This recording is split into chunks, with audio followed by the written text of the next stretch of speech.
안녕하세요. 아키랜더 AR입니다. 오늘은 라이노 옵션 세팅값에 대해서 배워보도록 하겠습니다. 여기 표준 툴바에서 톱니바퀴 옵션을 누르도록 하겠습니다. 디자인 툴 옵션 세팅 메커니즘은 거의 다 비슷합니다. 크게 문서 옵션과 프로그램 옵션이 있는데요. 지금 우리는 라이노를 사용하고 있으니까 라이노 옵션이겠죠. 문서 옵션은 디자인을 표현할 때 여러분이 어디에 그릴지를 선택하는 겁니다.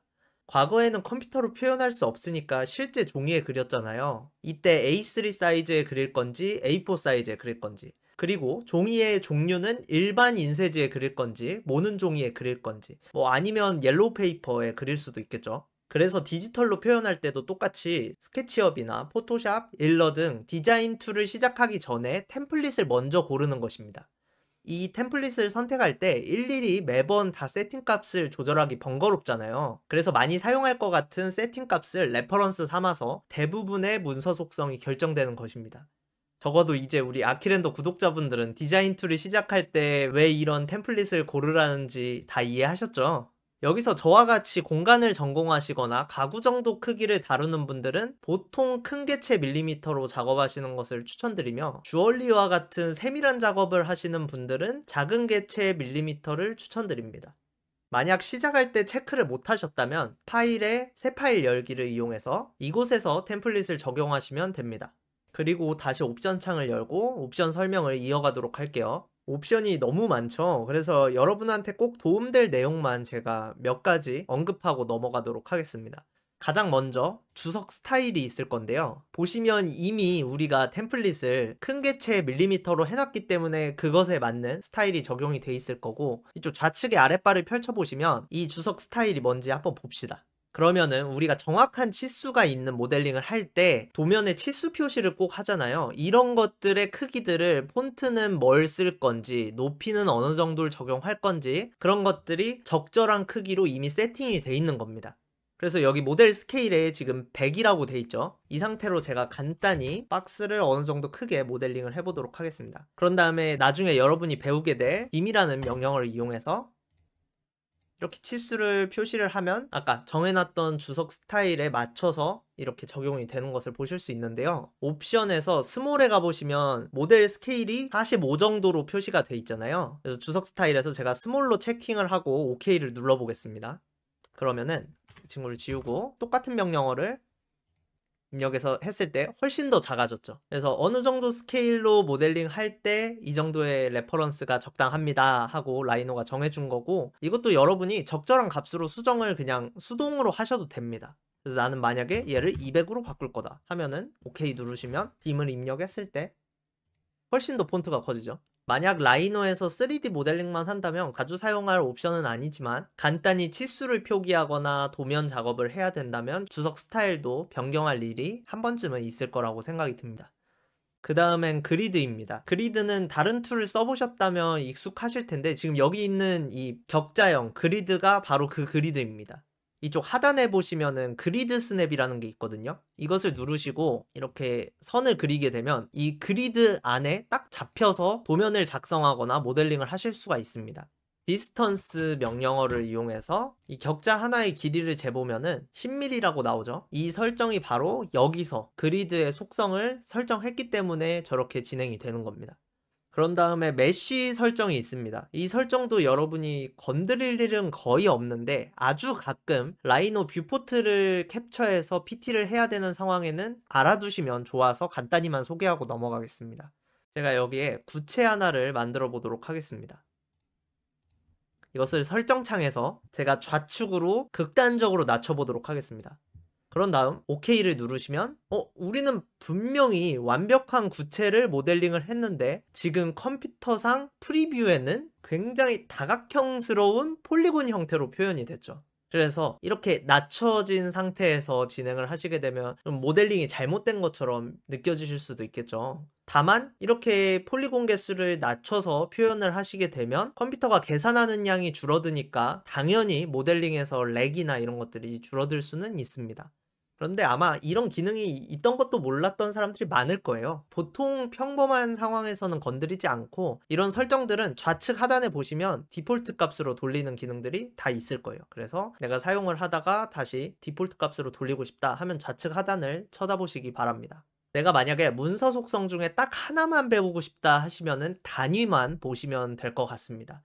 지금 밀리미터로 작업을 하고 있는지 뭐 미터로 작업을 하고 있는지, 만약에 얘가 미터라고 했을 때 모델링에서 우리가 1을 표현하면 1미터인 거겠죠. 대부분 우리나라에서는 밀리미터 개념을 많이 쓰니까 밀리미터로 진행을 하시면 될 것 같고, 이것도 여러분이 처음에 선택한 템플릿에 따라서 초기 단위 세팅이 정해지고 들어오는 겁니다. 그리고 허용 오차는 지금 큰 개체로 했기 때문에 0.01인 거고, 작은 개체의 밀리미터로 들어오셨다면 이 허용 오차도 0.001일 겁니다. 또 허용 오차라는 개념이 굉장히 중요하기 때문에 여러분한테 소개하고 넘어가도록 하겠습니다. 다각형을 하나 만들어 보도록 하겠습니다. 그런 다음 얘를 Alt 누른 채로 복사를 할게요. 건볼 챕터에서 방금 쓴 기능은 자세히 설명을 할 테니 라이노 시리즈를 쭉 따라오시다가 이건 튜터가 설명하지 않은 기능인데 하시는 건 편하게 보시면 돼요. 제가 뒤에 다른 챕터에서 다 설명할 거니까 걱정하지 않으셔도 됩니다. 자, 여기 우측에 있는 오각형만 가까이 가서 라인을 하나 만들 거고요. 그 다음에 0.1mm만큼 복사해서 확대하여 여기를 자르도록 하겠습니다. 그러면은 그냥 보시기에는 지금 오각형 두 개가 있죠. 그런데 나중에 우리가 배우게 될 익스트루드 커브라는 커브를 뽑아내는 명령을 이용해서 여기 솔리드 yes로 뽑아내도록 하겠습니다. 그러면은 우리가 잘라낸 우측은 당연히 틈이 있기 때문에 저 커브를 뽑아내도 부피가 주어지지 않는데요. 이때 허용 오차를 조금 과도하게 1mm까지 올려보도록 하겠습니다. 그런 다음에 이 두 개를 잡고 이번에도 아까랑 똑같은 명령어를 실행해보면 양쪽 다 부피가 주어지게 됩니다. 그래서 절대 허용 오차를 1mm로 했다는 건 어떤 명령이냐면 나 1mm만큼은 밀리미터로 돼 있기 때문입니다. 여기가 미터면 1m겠죠. 1mm만큼은 오차로 보지 않고 모델링 해줘 라고 명령하는 겁니다. 그래서 보통 건축에서는 0.1mm까지 올리고 작업해도 문제가 없다는 사람들이 많은데 저는 조금 성격입니다. 그냥 0.01 초기 단계로 돌려놓는 걸 좋아하고 허용 오차를 건드려야 되는 경우에는 가끔 이렇게 올려놓고 다시 낮춰놓습니다. 그래서 가끔 허용 오차를 건드려야 되는 경우가 어떨 때냐면, 이건 컴퓨터가 좀 과부하 될 것 같은 명령어들 중에 허용 오차를 높이지 않으시면 적용이 안 되는 경우가 있어요. 근데 귀신같이 허용 오차를 어느 정도 여러분이 러프하게 좀 올려주시면 컴퓨터가 좀 더 여유롭게 개선할 수 있어서 적용이 될 때가 많습니다. 그래서 보통 합집합, 차집합, 불린 관련된 명령어에 복잡한 계산일 때도 이렇게 변경을 하지만, 예를 들어서 도면 같은 걸 내가 발주처에서 받았는데 도면이 끝과 끝이 잘 안 맞아 있는 부분이 한두 군데 있다, 이걸 일일이 찾아서 하기에는 시간이 너무 오래 걸릴 것 같다 하시면은 한두 번 정도 허용 오차를 올려놓고 작업을 실행하셔도 전혀 문제가 없습니다. 그래서 단위의 단위값을 어느 정도로 할 건지, 허용 오차는 어느 정도로 잡고 작업을 할 건지를 옵션에서 꼭 체크해 주시기 바랍니다. 이제는 프로그램 옵션입니다. 라이노 옵션이죠. 이 디자인 툴들의 프로그램 옵션은 문서 속성과 차이점이 한 가지가 있습니다. 어떤 거냐면, 문서 속성이 뭐라고 했었죠? 지금 어느 종이의 그림을 그릴 건지를 정하는 거라고 했었잖아요. 그래서 문서 속성은 여러분이 새 파일을 열고 새 프로젝트를 시작할 때마다 변경되는 옵션입니다. 아까 템플릿도 여러분들이 선택할 때마다 변경된다고 했었잖아요. 그래서 얘네는 이 라이노 파일에서 한번 정해놨으면 다음 내가 새로운 라이노 파일을 열었을 때 그대로 적용되는 게 아니라 새 프로젝트를 할 때마다 수정을 해야 되는 겁니다. 프로젝트의 속성에 따라 당연히 아까 설명했던 값들은 바뀔 수 있겠죠. 근데 이 라이노 옵션은 프로그램 옵션이기 때문에 여러분 프로그램에 걸어놓는 겁니다. 그래서 여러분이 지금 수정해 놓은 챕터에 가셔서 디폴트 값으로 돌리거나 라이노를 아예 새 파일로 다운받지 않는 이상 계속해서 유지됩니다. 어떤 차이점인지 아시겠죠? 라이노 옵션에서는 우리가 가장 자주 보는 것들이 엘리어스, 단축키를 적용하는 것인데, 엘리어스는 명령어엔 단축키에서 제가 좀 더 자세히 설명을 드릴 예정이고요. 화면 표시는 인터페이스 챕터에서 우리가 자세히 봤었죠. 그래서 언어를 선택하거나 이쪽 아랫바 펼치셔서 컬러를 내가 뭐 다크 모드로 쓸 건지 라이트 모드로 쓸 건지, 아니면 내가 커스텀을 해서 사용을 할 건지, 이런 것들을 체크할 수 있는 곳이었습니다. 그런 다음 파일입니다. 파일에서 보통 세이브에 관련된 것들을 설정을 할 텐데요. 백업 파일을 만들 건지, 나는 오토 세이브를 할 건지 말 건지 등을 체크하실 수가 있습니다. 예전 라이노 5 이전에 사용했을 때는 주변에 오토세이브를 엄청 높여놓거나 아예 그냥 사용하지 말라는 것도 추천을 했었어요. 왜냐면 오토세이브를 믿고 저장을 안 하다가 보면은 예전 라이노 5 이전 세대 때는 제대로 작동하지 않아서 날아가는 경우가 한두 번이 아니었습니다. 굉장히 빈번했어요. 그런데 라이노 8부터는 오토세이브가 제법 잘 됩니다. 그런데 이것도 성격인 것 같아요. 제가 옛날 사람이라 그런지 오토세이브를 안 믿게 되더라고요. 그래서 저는 오토세이브를 너무 짧은 간격으로 안 하고 많이 간격을 넓혀서 제가 수동으로 이 작업이 끝났을 때 나는 이 파일이 날아가면 내 멘탈도 같이 날아갈 것 같다 하는 순간마다 컨트롤 S를 습관적으로 많이 누릅니다.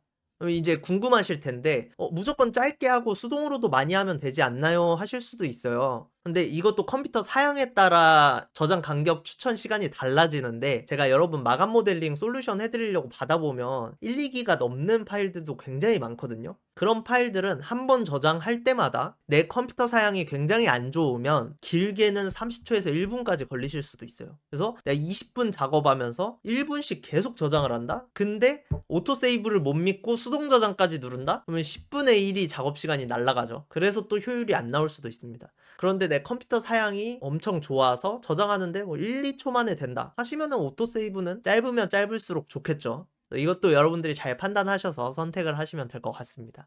그 다음은 키보드도 여러분이 가끔은 보실 텐데요. 저는 키보드 기능에서 수정하는 건 거의 없습니다. 그런데 이 라이노 시리즈를 시작하면서 주얼리 관련된 학습 자료들도 많이 찾아보고 있는데 키보드 단축키를 수정해서 자기 몸에 딱 맞추시는 분들도 많더라고요. 그래서 그런 경우에는 이 키보드의 단축키는 여기서 수정하실 수가 있습니다.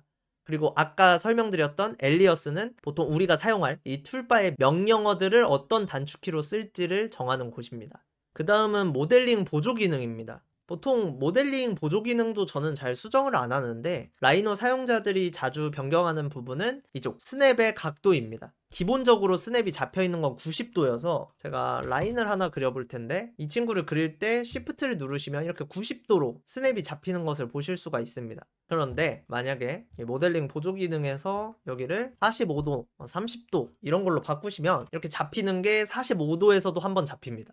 공간을 다루시는 분들은 보통 90도 수직 수평으로 모델링하는 경우가 많아서 기본 디폴트 값인 90도로 사용을 하셔도 전혀 문제가 없고요. 내가 라이노 작업을 하는 분야에서 다른 각도도 굉장히 많이 쓴다, 수직 수평만큼. 그런 경우에는 스냅을 조금 줄여 놓으시는 걸 추천을 드립니다. 그리고 보조 기능의 아랫바를 펼쳐보시면 여기 미세 조정이 있는데 이쪽 Alt 누른 채로 움직이면 나는 0.2mm씩 움직일 수 있습니다 이렇게 표현이 되어 있는데 박스를 만들어 놓고 이 박스를 Alt 누른 채로 옆으로 방향키를 눌러보면 아주 미세하게 조정이 되죠. 그리고 컨트롤을 함께 누르면 더 천천히, Shift를 함께 누르면 더 빨리 움직인다고 되어 있죠. 그래서 컨트롤 Alt를 누르고 움직이면 훨씬 더 천천히 움직여지고 Shift Alt를 누른 채로 움직이면 훨씬 더 크게 움직입니다. 근데 뭔가 랜덤하게 배치할 때는 종종 쓰이기도 하는데 특수한 경우를 제외하고는 그렇게 미세 조정도 많이 사용하지는 않겠지만 간단히는 소개드리도록 하겠습니다. 그리고 마지막에 내가 지금 바라보는 뷰를 어떻게 수정할지를 세팅을 바꾸는 경우가 종종 있습니다. 그래서 뷰는 진짜 취향 차이인데요. 디스플레이 모드에서 또 아랫바를 펼쳐보시면 다 수정하는 경우는 그렇게 많이 없고 와이어프레임 뷰, 음영 뷰 정도는 자주 사용을 하니까 이 두 가지 정도는 자신이 보고 싶은 느낌으로 수정하는 경우가 종종 있습니다. 그래서 저도 스케치업 사용하다가 넘어온 유저여서 가장 많이 사용하는 음영 뷰를 수정을 할 때가 많았었는데요. 이쪽 음영 뷰에서 뷰폰트의 백그라운드가 라이노는 좀 칙칙하잖아요. 이럴 때 내가 투 컬러를 이용해서 표현을 하겠다 체크를 하고 이 하늘 쪽에는 하늘 색깔 색상을 눌러주고 바닥에는 회색도 조금 덜 칙칙한 바닥으로 바꾸신 다음에 이쪽 하단으로 내려와 보시면은 색상을 선택할 수 있어요. 지금 음영 뷰에서 새카맣게 탄 것처럼 보이잖아요. 이거를 적당히 중앙 부분에 살짝 올려주시면은 뭔가 음영뷰 보는 뷰가 여러분이 사용하셨던 스케치업 모델러랑 좀 비슷하게 세팅을 하실 수가 있습니다. 근데 이 부분은 진짜 취향 차이겠죠? 라이노 시리즈는 보편적으로 그냥 라이노를 사용하는 사람들을 대상으로 하고 있기 때문에 저는 디폴트 값으로 다시 돌려놓고 작업을 하도록 하겠습니다. 음영뷰 아랫바를 펼쳐보시고 오브젝트 부분에 서피스를 조금 수정을 할 건데요. 이쪽에 스케일이 이 정도로 조금 두껍게 돼 있어요. 이 부분도 픽셀 단위로 할 거다 하고 스케일을 바꾸시면 이 선이 나는 너무 세다 라고 느끼시는 분들한테 이게 좀 더 편안할 거예요. 이 정도는 바꾸고 작업을 하도록 하겠습니다. 그리고 여기 색감소 시키는 게 있는데 이 라인색이 있잖아요. 색감소를 하나도 안 시키시면 예를 들어서 제가 얘를 빨간색 레이어로 바꾸도록 하겠습니다. 그러면 선이 빨간색으로 표현이 되죠. 왜냐면 우리가 아까 여기 표시색에 맞춰서 작업을 할게요 하고 설정을 했기 때문입니다. 그런데 여기 색감소를 100%로 해버리시면은 그냥 검은색 선이 주어지게 됩니다. 저는 보통은 이 레이어 색상으로 선이 그어지는 것보다 선은 선대로 검정색으로 표현되는 게 좀 더 작업 환경이 좋은 것 같아서 색감소를 100% 해서 채도를 다 뺍니다. 그리고 나는 이 설정이 마음에 안 든다 하시면 좌측 하단에서 초기화를 하면 된다고 설명을 드렸었고요. 이미 눈치 좋으신 분들은 눈치채셨겠지만 이렇게 저희가 수정한 부분만 너 이 부분 수정했었다 하고 라이노가 알려줍니다. 그래서 남들 세팅 보실 때 이 튜터는 어떤 설정들을 수정했을까 궁금하시다면 이 파란색을 따라가 보시면 수정했던 값들이 보일 겁니다. 그래서 저는 이렇게 OK를 누르도록 하겠습니다. 라이노 옵션에 나머지 기능들도 있는데요. 다 설명드리면 여러분들 듣다가 지쳐서 다 도망가실 것 같으니까 굉장히 중요한 요소들만 오늘 간단히 알아봤고요. 추가로 더 자세히 건드려야 되는 옵션이 있다면 그 해당 챕터에 해당되는 내용을 소개하도록 하겠습니다. 그럼 진짜 마지막으로 지금 우리가 이렇게 세팅한 값들을 저장하고 싶을 때가 있을 거 아니에요?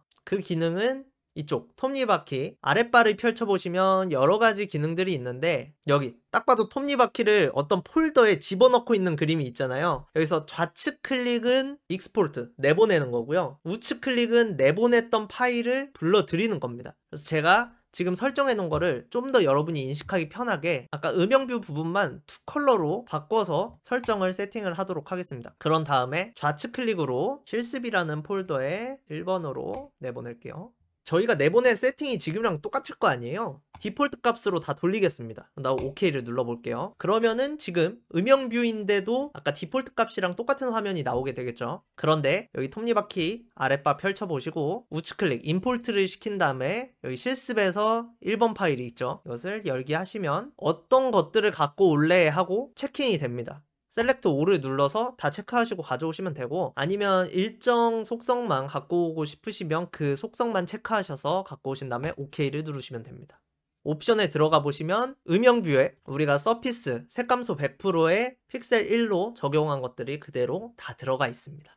여러분들이 인턴을 하시게 되거나 내가 지금 작업하고 있는 환경과 다른 환경으로 가셨을 때 내가 원하는 세팅값 그리고 가장 영향이 큰 이 엘리어스 단축키가 다르면은 모델링 속도가 엄청나게 줄어들 거예요. 그래서 저 이제 아키렌더에서 라이노 좀 배워서 라이노 좀 쓸 줄 압니다 이래 놓고 다른 환경에서 작업을 하시면 굉장히 느리게 모델링 하시면서 실망을 얻으실 수도 있는데 이렇게 설정값을 내보내셔서 자기 온라인 드라이브에 넣어 놓으신 다음에 다른 환경에서 작업을 하실 때도 그것을 꺼내와서 세팅을 똑같이 해놓고 작업을 하신다면 본인이 주로 작업하던 환경과 똑같아질 겁니다. 그런데 저 같은 경우는 보통 단축키만 영향을 많이 주기 때문에 단축키 정도만 내보내서 사용을 많이 하는 편입니다. 근데 혹시 설정값 전체를 내보내고 싶은 분들이 있을 수도 있으니까 오늘은 이렇게 설정값 내보내는 것까지 전부 소개를 드렸습니다. 오늘도 여기까지 시청해주셔서 너무나 감사드리고 오늘 영상도 도움이 되셨다면 구독과 좋아요, 알람 설정까지 해주시면 더더욱 감사할 것 같습니다.